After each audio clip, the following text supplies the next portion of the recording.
You're listening to a new episode of The Brave Technologist. This one features Jan Piotrowski, who is a VP at Brave Software and leads business efforts for Brave Search, the largest independent search engine outside of Google and Bing. Brave Search sees over 30 million queries per day and provides powerful, real-time data to various AI and LLM partners via the Brave Search API. Previously, Jan was an investor at American Express Ventures and a technology investment banker at Credit Suisse. He has a BS in industrial engineering from Stanford and an MBA from Chicago Booth. In this episode, we discussed the evolution of Brave Search, building the business of the Brave Search API, new use cases for AI and for the Brave Search API, and the outlook for the future of how businesses and AI will use things like the Brave Search API and incorporate them into their business and business models. And now for this week's episode of The Brave Technologist. Jan, welcome to The Brave Technologist. How are you doing today? Good. How you doing, Luke?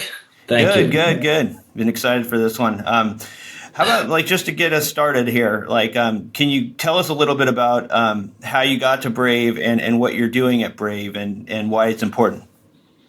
Yeah, sure.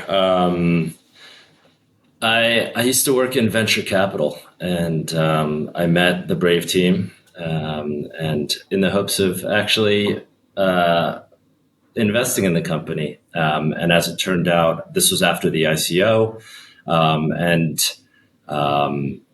didn't have the opportunity to invest. Instead, I had the opportunity to join the company. So I joined the company under the business team, as you well know, Luke. Since then, I've done a bunch of roles. I remember when I first joined, someone asked, "Do you know how to use Excel?" And I was like, "Yeah, I've used Excel quite a bunch." I used to work in finance and VC, and so I spent my time helping create models for the company, working on partnerships. Alongside you, we did stuff in marketing, finance, all over the place,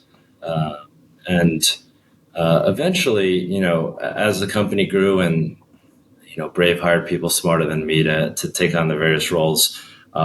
Someplace where I had an interest and where the company was really focusing was the search side. A lot of people know us for our flagship product, the Brave browser. But what we found, and I always thought it was funny, is that a lot of people confuse a browser and a search engine. If you ask your mom, how do you search the web or how do you browse the web? A lot of times a browser and search engine are interchangeable. And so I think Brave always had ambitions to build a search engine. We just didn't have the right opportunity. And that opportunity came around a few years ago. We acquired a company out of Berta in Germany, a team that had been working on private search and importantly, working on independent private search. For those who know Brave, we've always wanted to be independent of big tech and really, run our own destiny. And so it's important that this group working out of Berta had been working and developing an independent search index to build an independent search engine. And so the mission alignment was there. We acquired the company. They joined us about, 3.5 years ago now. And I started working on a lot of things on the search side. And now I help run a lot of the business side of Brave Search. These days, that can mean a lot of different things. We want to make sure that Brave Search is one of the best consumer-facing search engines in the world. And at the same time, with the evolution of AI, there's a really interesting and intriguing data play given our Brave Search API. And so a lot of my time is spent on that side as well. Yeah. So, just to kind of back it up a little bit, I know, kind of a lot of times, did you know much about search before you came to Brave? Was this, how much of this was crash course versus stuff you were kind of familiar with beforehand? No, I didn't know much about search at all. Like most people, I'm a user of search engines, and I was familiar with kind of the advertising models on search. But I think, like a lot of people, I took search for granted. It's so easy for us now, and it's always been to search for something, and you see the results you want, and voila, it's done. and you don't realize the complexity behind all the processes that are happening after you type that query. And so, no, I didn't know a lot about search, and it's been, like you said, a crash course, but a fascinating one. Yeah, yeah, and like how you look at things like you mentioned independence earlier, right? Like maybe we can give the audience a little more context about that. Like, what does that mean to have an independent search engine? Like, how many independent search engines are there in the market, and why is that important? Yeah, the dirty secret in search is that most search engines, other than Google and Bing, are really just skins on those search results, meaning it's really expensive and time consuming to build and maintain a search engine. And even when you do, Google, for example, has a 20-year head start. And so the easier way, I should say, for most people to build a search engine is to rely on APIs. And, the predominant APIs out there are, for example, the Bing API. And so a lot of the search engines that we might be familiar with, for example, Yahoo, DuckDuckGo, they rely in part or a lot on third-party APIs, such as the Bing Search API, to serve search results. That's something I don't think we ever wanted at Brave. From the beginning, being user first, being very focused on privacy, we've always made a stand to say, hey, we're going to do things a little differently than big tech. And we wanted that same philosophy to apply to search. And so when you look at the search landscape and you see that a lot of search engines rely on third-party APIs, I think that's a route that we didn't want to take. And so again, when we saw this company in Germany working or having worked on for many years on building an independent search index that didn't rely on third-party APIs, that was like extremely, extremely attractive for us. It's important in many ways to be an independent search index. For one, from a philosophical standpoint, it's just good to know that your destiny is in your own hands. When you're serving search results, you're not relying on someone else. You're not subject to censorship that may be out of your hands. You're not subject to the whims of whoever that provider is, right? Simply put. Technically speaking as well, there's an advantage in that you aren't beholden to things that are affecting that provider. If there's an outage, we've seen this already. There was an outage on Bing a few weeks ago, Yeah.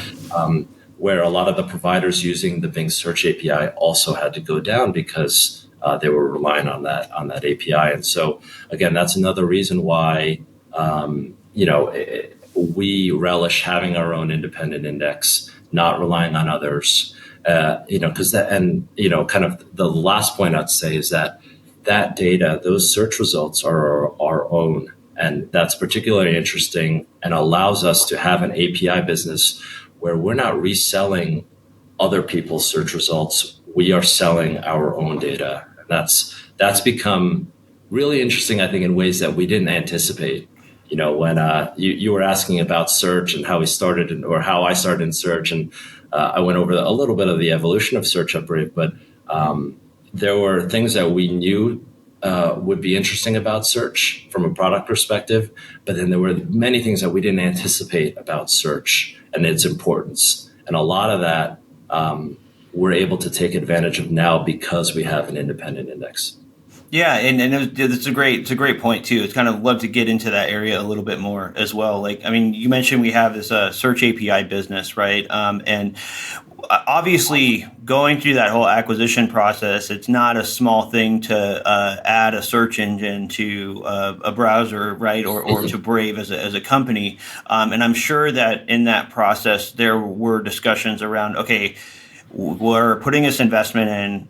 We're already a startup. This is a huge risk. Like, how do we plan to monetize this? Like, was having an API business line something you guys were even thinking about, or how were you guys thinking about monetizing then, and how has that kind of evolved to where we're at now? It's a it's a great question. I wish I could go back, or I wish I could say that I knew at the time what we'd be doing. I think when you think of a search engine, the monetization that everyone knows is ads, search ads, which are proven extremely effective and a great business if done well. And so when we were taking on the search engine, and exactly like you're saying, how do we monetize that, right? That has to be a question that you think about when you're taking on something like this. We, of course, thought about search ads. Um, I think we also knew that we would have an API business.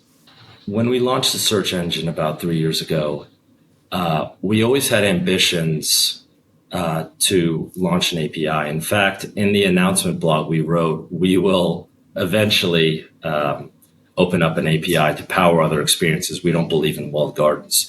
And so I think doing an API was always part of the plan. I think what's been surprising to us is the use cases that are coming out of the API. Traditionally, we were hoping to power other search experiences. You asked earlier, and I didn't really answer your question about other search engines out there. Brave is the third independent search engine at scale, other than Google and Bing. There are certainly other search engines working on, we're working on search, but I'd say they're at a smaller scale.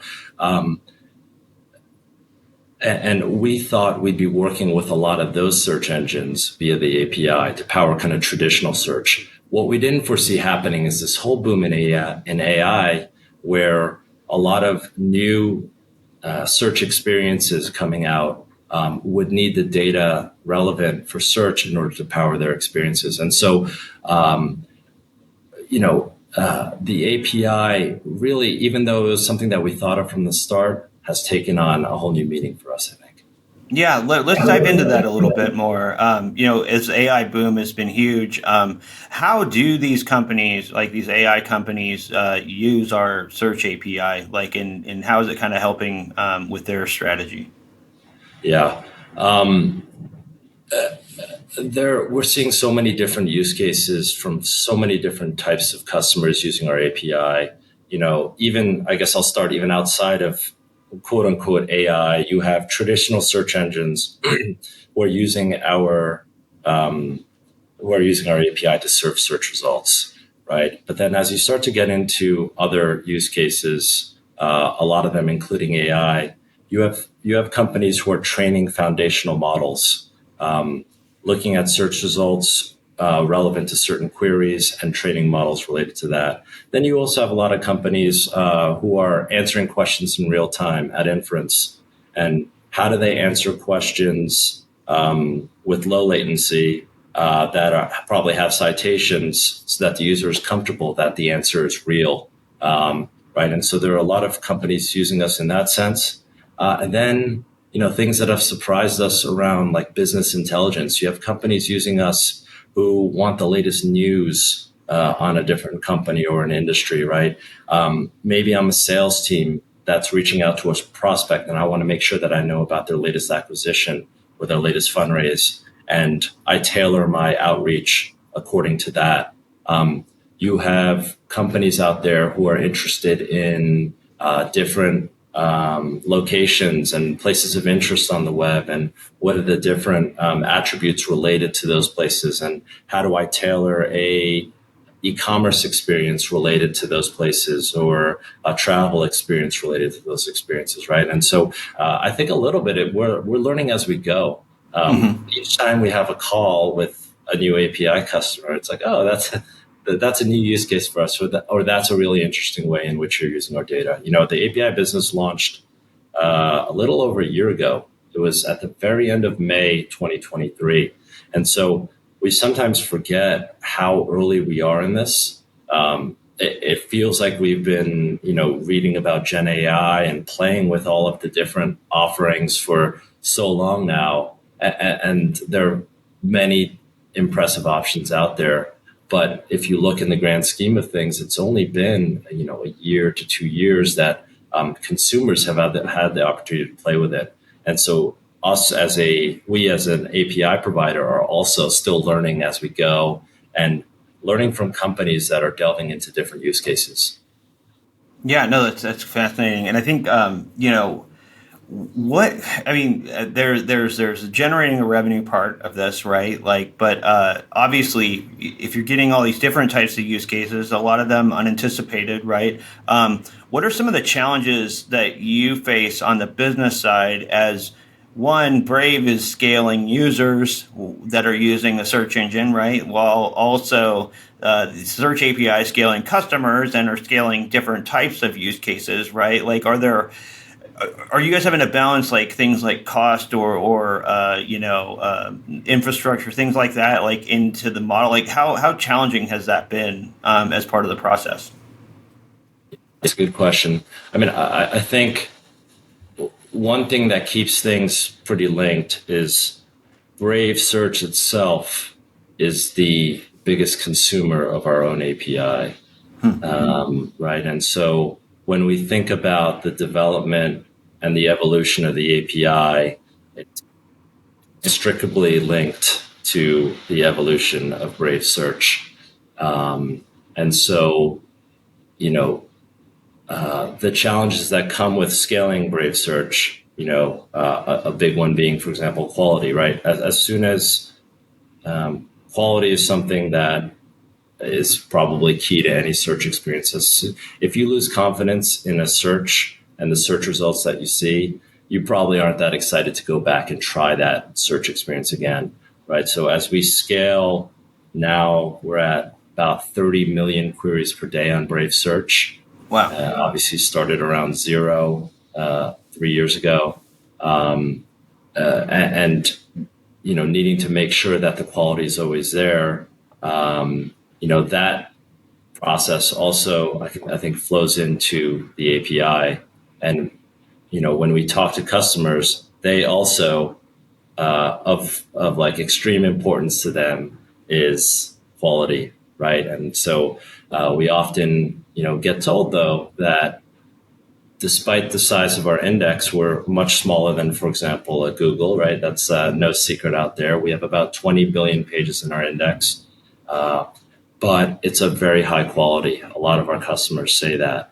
And I think that's a direct result of, this idea that we're scaling Brave Search, focusing on quality, and that quality should come over to the API side as well. But you're right; they're very like different business challenges from having both sides of that. One is very consumer focused, and so the product team is always concerned with making sure that we have the best search experience for consumers. But on the API side, right, there are different ways of approaching customers, and they have different concerns, and so you kind of have to balance both.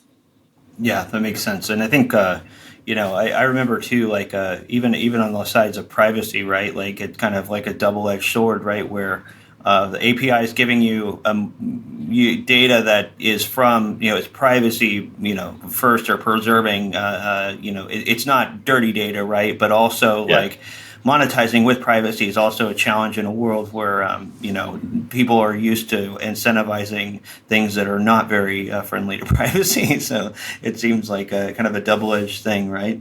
You said okay, so you said 30 million searches a day, right? And about 3 years.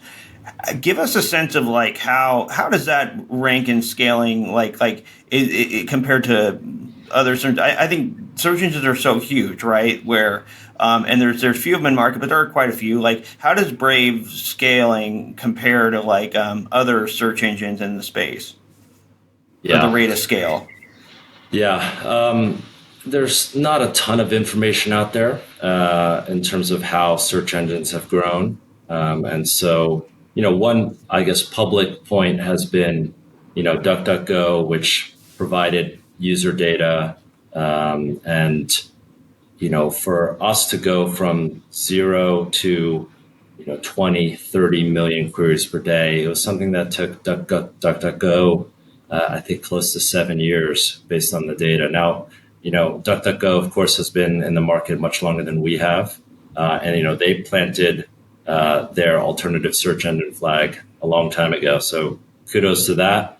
And they scaled in a very different time than we did. But, I think we have had the benefit of being linked to the Brave browser, and have a really loyal user base that quickly saw that, our private mission in terms of browsing was going to carry over to private search. And so that allowed us to scale, whereas it took them 7 years, it took us much less. We're talking, 1 or 2 years, right, to get to the same scale. In the overall scheme of things, like I said, there are much larger indices out there. There's no exact number for Google that I know of publicly, but you have to imagine they have a couple hundred, billion pages, and we just have 20. But the way that we've built our index deliberately optimizes for quality. Every page in our search index is a page that's been visited by an actual search user, right? And so there's this long tail of like garbage sites that, in my opinion, shouldn't be part of any search index. You have like duplicate pages, spam pages, right? And those, we don't want those as part of our index. And so we like to think of our 20 billion page index as 99% of the web that actually matters. And so we think it's a large enough scale that's exciting for a lot of customers. It's high quality, and hopefully we continue to grow it quickly like we have so far. That's awesome. Yeah, and when so these AI companies could be using our search API for real time data. Like, how else are they using? What else are they using if they're not using us? Like how are most of these companies using kind of the same data sets, or how much diversity is there out there among the data sources that these companies are using? Yeah, it's a fascinating question, and I think it really, again, you're so surprised. There are so many smart people working in AI, and yet starting point for a lot of people is the same. And you look out there and say, what are the huge data sets that I think I could take advantage of to train a model or to scale whatever AI initiative I'm doing? And of course, a common one is called Common Crawl. And Common Crawl is a snapshot of the web. If you're not familiar with it, they provide free snapshots of the web every few months. And we're talking huge data sets. And the funny thing is, like, researchers have pointed out that despite the breadth of the data in Common Crawl, there are just a lot of things wrong quality-wise with the data underpinning it, right? And so you look at, for example, a lot of biases in the data. The web by itself is, for example, you have Wikipedia and Reddit are huge segments of the web, and by extension, huge parts of Common Crawl as well. And you look at the demographics of those sites, and it's very young. It's from skews to developed countries, and it's very male. And you might guess that just by thinking about the average internet user, the average user of Reddit or something like that. But I think ultimately, when you want a data set that spans a whole bunch of different topics and genres and is applicable generally, you need to be careful of like biases like that in data, right? And then there are also, in addition to biases in the data, there's probably also things that are lacking in the data, right? Representation from certain groups, certain religions, certain cohorts of people, right? And so, if we all agree that the starting point of any kind of machine learning process is data, then we want that data to be good, high quality. We want it to be diverse. And Common Crawl is a great starting point. But when you quickly dig into what the data is underpinning Common Crawl, I think you'll quickly want to look for other sources of data. Yeah, no, it's fascinating. I mean, like, it sounds like think the web looks very much the same, right? Like across, or the stuff like starts to look the same across everything. Like if you don't have another set of data you're pulling from, right? Like, and we're using this basically from our index as is, like looking into the future, right? Do you see the API business kind of branching out into other areas or use cases, or are any customers or partners work like introducing new use cases that you didn't really think of that could end up being part of the API business over time? Whatever you could share. If you can't share anything, too, no sweat. But yeah, just kind of curious. Yeah, I think what's been interesting to me is that a lot of people, I think the training a foundational AI model is a use case that seemed very obvious to me, and while very important, it was kind of it was a starting point.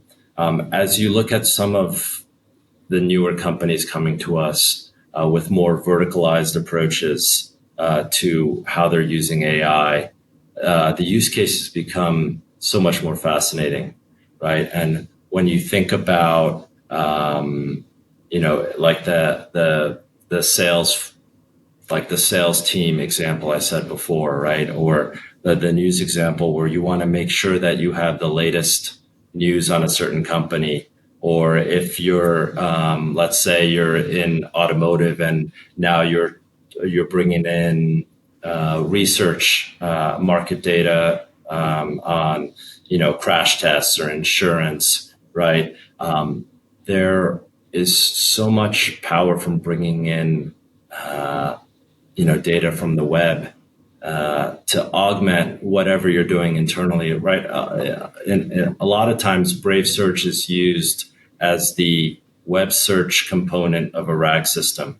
And so you look at all these companies that have troves of internal data, great private data, and you have people looking at how to synthesize that data into memos, into emails, into reports, into actionable data internally. A lot of that can be augmented by what's out there on the web, right? And so again, the sales team example where I'm bringing in data about other companies. I'm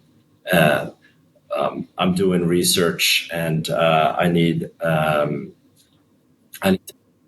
search with a web search data. I mean, that stuff is really fascinating to me, and we're seeing it in more and more verticals, which has been very Awesome. cool. Super cool. Yeah. Yeah. I mean, you've been super gracious with your time, like, and I appreciate it. Was there anything here that we didn't really cover that, that you want to let people know about? Yeah, I, I think